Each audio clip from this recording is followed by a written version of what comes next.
What I Believe by Emma Goldman. Read by Sen Kirst-Schultz, as found on the anarchistlibrary.org on May 8th, 2022. What I Believe has many times been the target of hack writers. Such blood-curdling and incoherent stories have been circulated about me, it is no wonder that the average human being has palpitation of the heart at the very mention of the name Emma Goldman. It is too bad that we no longer live in the times when witches were burned at the stake or tortured to drive the evil spirits out of them. For indeed Emma Goldman is a witch. True, she doesn't eat little children, but she does many worse things. She manufactures bombs and gambles in crowned heads. Brrr. Well, such is the impression the public has of myself and my beliefs. It is therefore very much to the credit of the world that it gives its readers at least an opportunity to learn what my beliefs really are. The student of the history of progressive thought is well aware that every idea in its early stages has been misrepresented, and the adherents of such ideas have been maligned and persecuted. One need not go back 2,000 years to the time when those who believed in the gospel of Jesus were thrown into the arena or hunted into dungeons to realize how little great beliefs or earnest believers are understood. The history of progress is written in the blood of men and women who have dared to espouse an unpopular cause, as, for instance, the black man's right to his body, or woman's right to her soul. If, then, from time immemorial, the new has met with opposition and condemnation, why should my beliefs be exempt from a crown of thorns? What I believe is a process rather than a finality. Finalities are for gods and governments, not for the human intellect.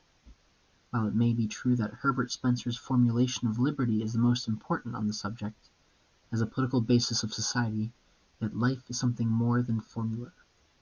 In the battle for freedom, as Ibsen has so well pointed out, it is the struggle for, not so much the attainment of liberty, that develops all that is strongest, sturdiest, and finest in human character.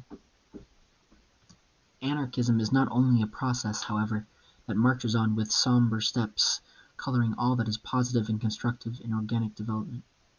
It is a conspicuous protest of the most militant type.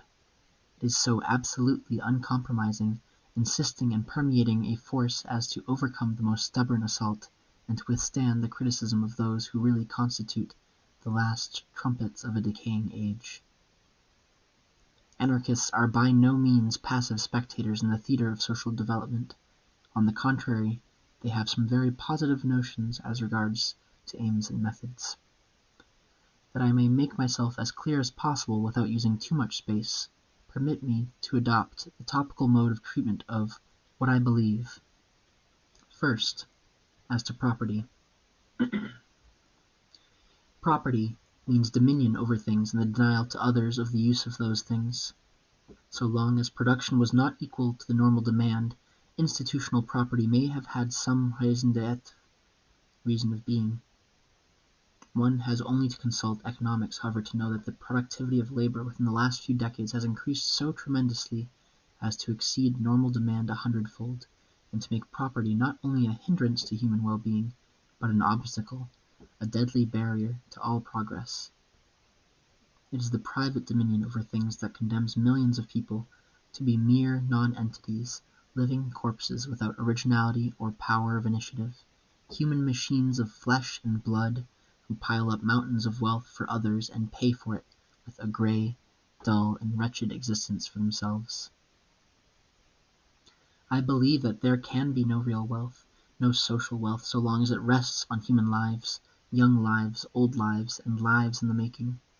It is conceded by all radical thinkers that the fundamental cause of this terrible state of affairs is that first, man must sell his labor, and second, that his inclination and judgment are subordinated to the will of a master.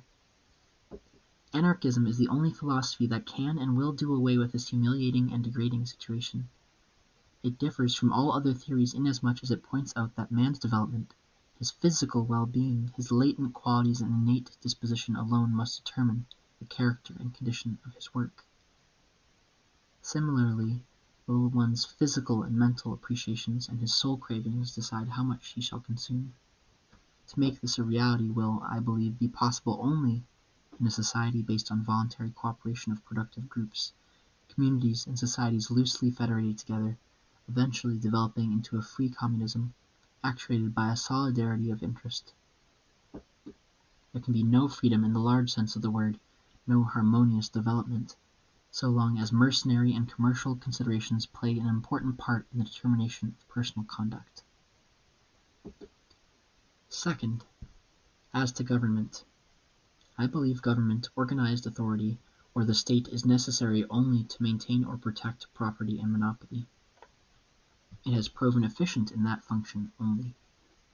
As a promoter of individual liberty, human well-being, and social harmony, which alone constitute real order, government stands condemned by all the great men of the world.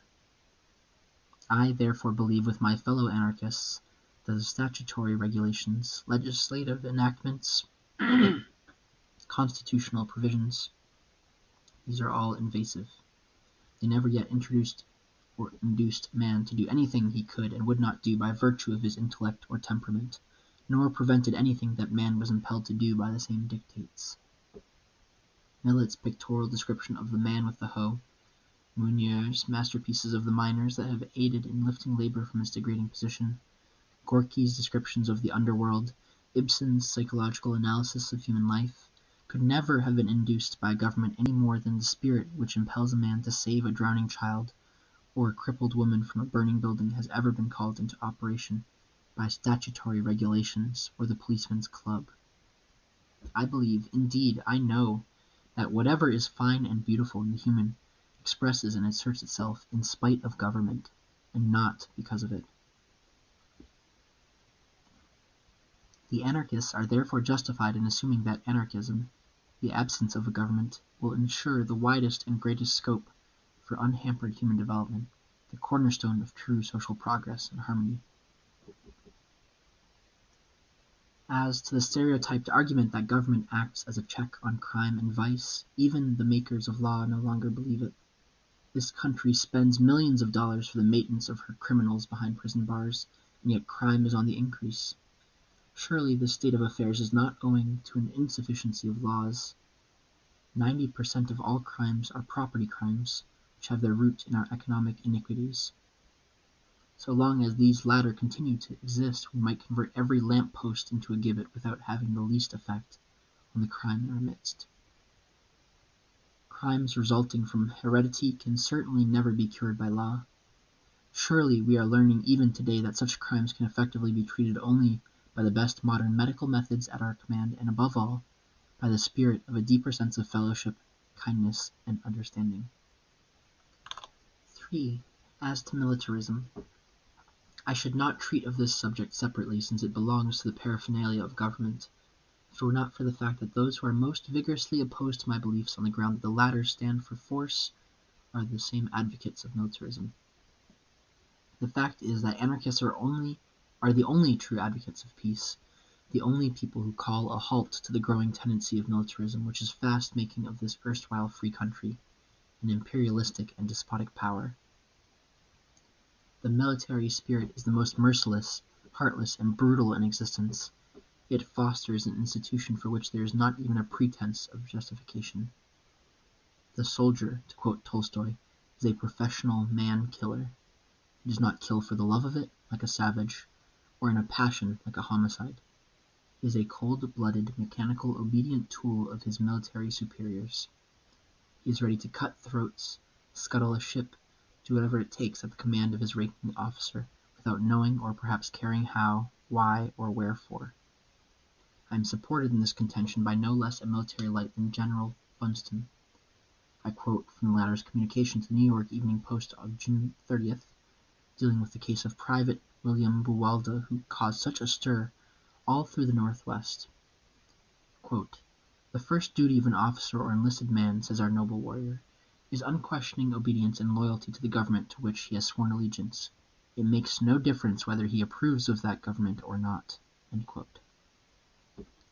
How can we harmonize the principle of unquestioning obedience with the principle of life, liberty, and the pursuit of happiness? The deadly power of militarism has never before been so effectually demonstrated in this country. as in the recent condemnation by court-martial of William Buwalda of San Francisco Company A engineers to 5 years in military prison. Here was a man who had a record of 15 years of continuous service. His character and conduct were unimpeachable, we're told by General Funston, who in consideration of it reduced Buwalda's sentence to 3 years. Yet a man is thrown suddenly out of the army, dishonored, robbed of his chances of a pension, and sent to prison. And what was his crime? Just listen, ye free-born Americans. William Buwalda attended a public meeting, and after the lecture he shook hands with the speaker. General Funston, in his letter to the Post, to which I have already referred above, asserts that Buwalda's action was a great military offense, infinitely worse than desertion. In another public statement, which the general made in Portland, Oregon, he said that Buwalda's was a serious crime, equal to treason. It is quite true the meeting had been arranged by anarchists. Had the socialists issued the call, General Funston informed us, there would have been no objection to Buwalda's presence. Indeed, the general says, I would not have the slightest hesitancy about attending a socialist meeting myself. But to attend an anarchist meeting with Emma Goldman as speaker, could there be anything more treasonable? For this horrible crime, a man, a free-born American citizen who has given this country the best 15 years of his life and whose character and conduct during that time were unimpeachable, is now languishing in a prison, dishonored, disgraced, and robbed of a livelihood. Can there be anything more destructive of the true genius of liberty than the spirit that made Buwalda's sentence possible, the spirit of unquestioning obedience? Is it for this that the American people have in the last few years sacrificed $400 million and their heart's blood? I believe that militarism, a standing army, and a navy in any country is indicative of the decay of liberty and of the destruction of all that is best and finest in our nation. The steadily growing clamor for more battleships and an increased army on the ground that these guarantee us peace is as absurd as the argument that the peaceful man is he who goes well armed. The same lack of consistency is displayed by those peace pretenders who oppose anarchism because it supposedly teaches violence, and who would yet be delighted over the possibility of the American nation soon being able to hurl dynamite bombs upon their defenseless enemies from flying machines. I believe that militarism will cease when the liberty-loving spirits of the world say to their masters, go and do your own killing. We have sacrificed ourselves and our loved ones long enough fighting your battles. In return, you have made parasites and criminals of us in times of peace, and brutalized us in times of war. You have separated us from our brothers, and we have made us of the world a human slaughterhouse. No, we will not do your killing, or fight for the country that you have stolen from us. Oh, I believe with all my heart that human brotherhood and solidarity will clear the horizon from this terrible red streak of war and destruction. 4. As to free speech and press. The Buwalda case is only one phase of the larger question of free speech, free press, and the right of free assembly. Many good people imagine the principles of free speech or press can be exercised properly and with safety within the limits of constitutional guarantees. That is the only excuse, it seems to me, for the terrible apathy and indifference to the onslaught upon free speech and press that we have witnessed in this country within the last few months. I believe that free speech and press mean that I may say and write what I please. This right, when regulated by constitutional provisions, legislative enactments, almighty decisions of the Postmaster General or the Policeman's Club, becomes a farce. I am well aware that I will be warned of consequences if we remove the chains from speech and press. I believe, however, the cure of consequences resulting from the unlimited exercise of expression is to allow more expression. Mental shackles have never yet stemmed the tide of progress, whereas premature social explosions have only too often been brought about through a wave of repression. Will our governors never learn that countries like England, Holland, Norway, Sweden, Denmark, with the largest freedom of expression, have been freest from consequences, quote-unquote? Whereas Russia, Spain, Italy, France, and alas, even America have raised these consequences to the most pressing political factor. Ours is supposed to be a country ruled by the majority, yet every policeman who is not vested with power by the majority can break up a meeting, drag the lecturer off the platform, and club the audience out of the hall, in true Russian fashion.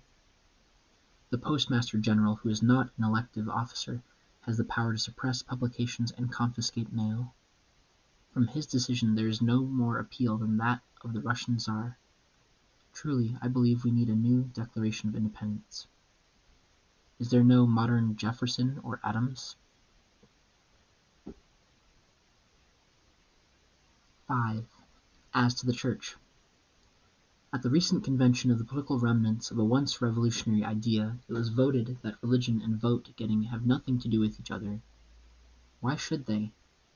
Quote, so long as man is willing to delegate to the devil the care of his soul, he might, with the same consistency, delegate to the politician the care of his rights. That religion is a private affair has long been settled by the Bismarckian socialists of Germany. Our American Marxists, poor of blood and originality, must needs go to Germany for their wisdom. That wisdom has served as capital whip to lash the several millions of people into the well-disciplined army of socialism.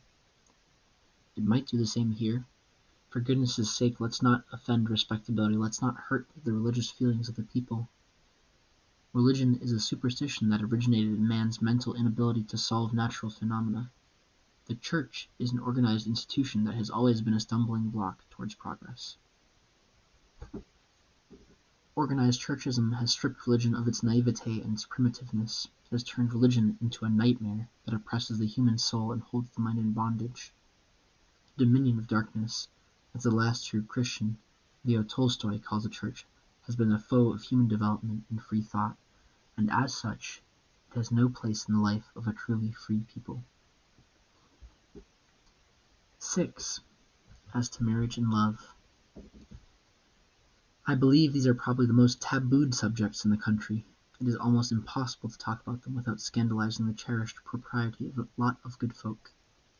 No wonder so much ignorance prevails relative to these questions. Nothing short of an open, frank, and intelligent discussion will purify the air from the hysterical, sentimental rubbish that is shrouding these vital subjects, vital to individual as well as social well-being. Marriage and love are not synonymous.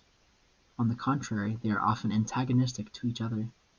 I am aware of the fact that some marriages are actuated by love, but the narrow material confines of marriage as it is speedily crush the tender flower of affection.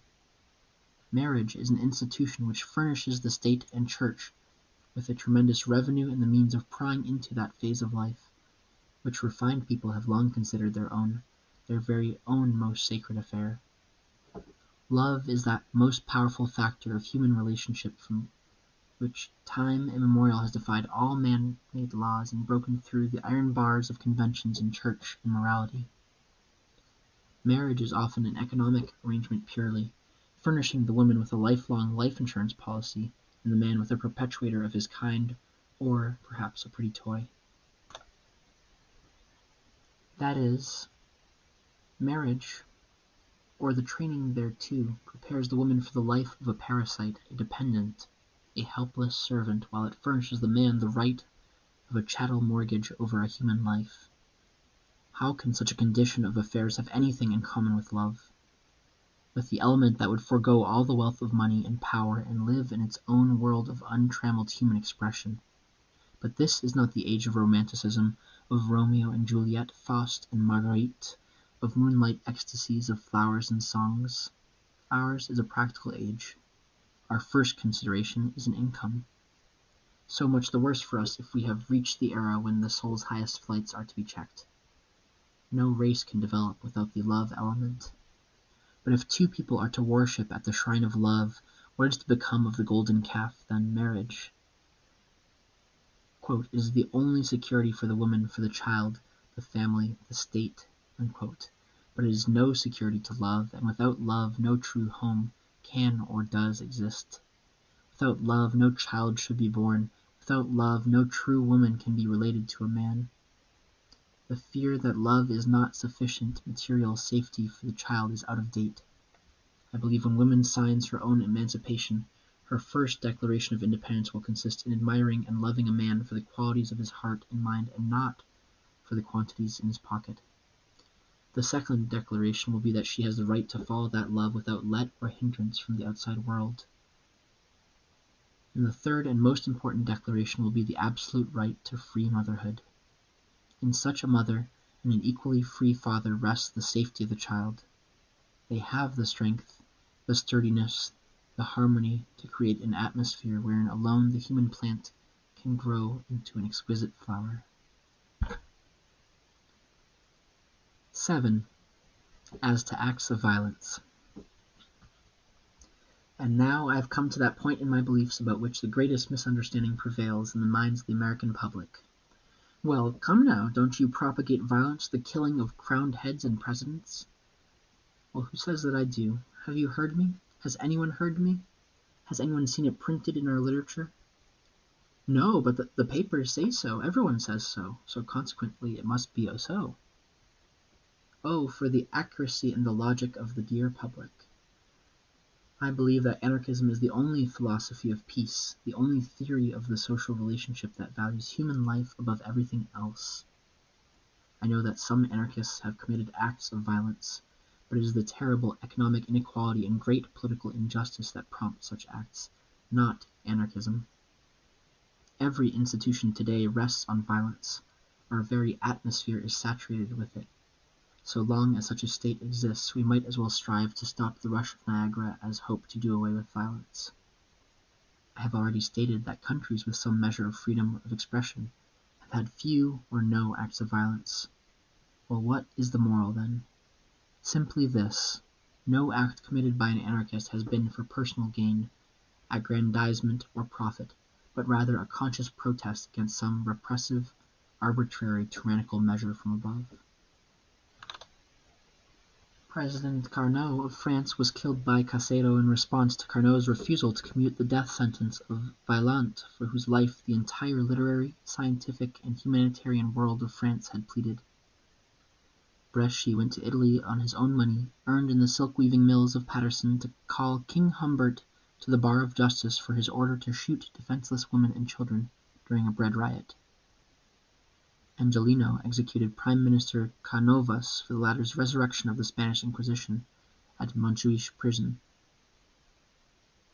Alexander Berkman attempted the life of Henry C. Frick during the Homestead strike only because of his intense sympathy for the 11 strikers killed by Pinkertons, and for the widows and orphans evicted by Frick from their wretched little homes that were owned by Mr. Carnegie.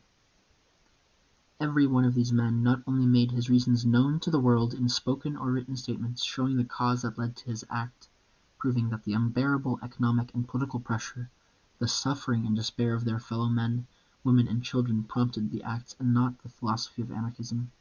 They came openly, frankly, and ready to stand the consequences, ready to give their own lives. In diagnosing the true nature of our social disease, I cannot condemn those who, through no fault of their own, are suffering from a widespread malady. I do not believe that these acts can or ever have been intended to bring about the social reconstruction. That can only be done first by a broad and wide education as to man's place in society and his proper relation to his fellows, and second, through example. By example, I mean the actual living of a truth once recognized, not the mere theorizing of its life element. Lastly, and the most powerful weapon, is the conscious, intelligent, organized economic protest of the masses through direct action in the general strike. The general contention that anarchists are opposed to organization and hence stand for chaos is absolutely groundless. True, we do not believe in the compulsory, arbitrary side of organization that would compel people of antagonistic tastes and interests into a body and hold them there by coercion. Organization, as a result of natural blending of common interests brought about through voluntary adhesion, anarchists do not only not oppose, but believe in as the only possible basis of social life. It is the harmony of organic growth which produces variety of color and form, the complete whole we admire in the flower. Analogously will the organized activity of free human beings endowed with the spirit of solidarity result in the perfection of social harmony, which is anarchism.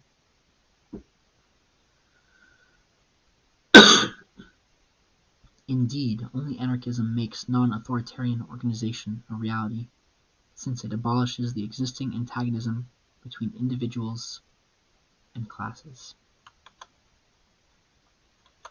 Once again, this was Emma Goldman, What I Believe, read by Sen Kirst-Schultz, found on theanarchistlibrary.org.